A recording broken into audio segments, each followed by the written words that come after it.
रामकृष्ण हरी.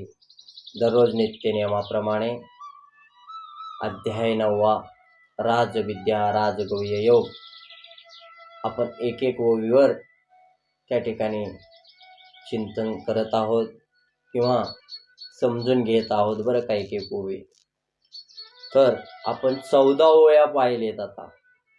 आतापर्यंत 14 ओव्या समजून घेण्याचा प्रयत्न केलेला आहे किंवा 14 ओव्यावर थोडंसं जेवढं बुद्धीला झेपलं तेवढं चिंतन आपण त्या ठिकाणी केलेलं आहे.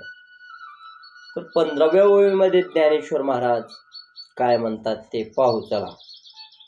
बाळक बापाची ताटी रे गे, अन्नी बापा तेची जेवू लागे, की तो संतोषले निवेगे, मुखची ओढवी.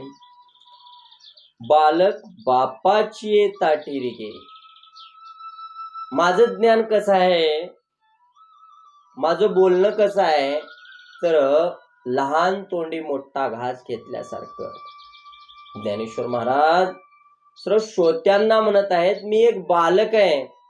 जसं बाप जेवत असताना बापाच्या ताटेमध्ये जाऊन बालक त्या ठिकाणी बापालाच घास भरवण्याचा प्रयत्न करतो आणि तेव्हा बाप सुद्धा त्या लहान मुलापुढे लहान बाळासारखं मुख पुढे ओढतो आणि त्याचा घास त्या ठिकाणी खातो.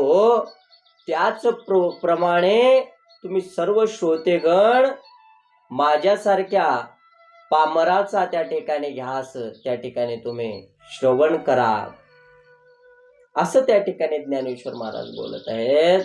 श्रोतेगणाला बोलतात, बाबा की मी एक बालक आहे, मतिहीन आहे,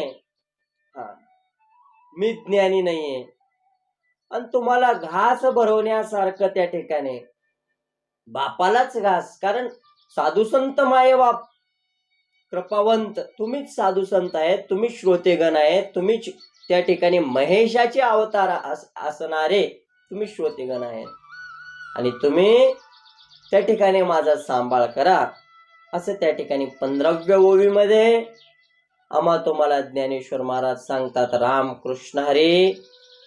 मग उद्या आपण 16व्या ओवीमध्ये काय आहे ते पाहू.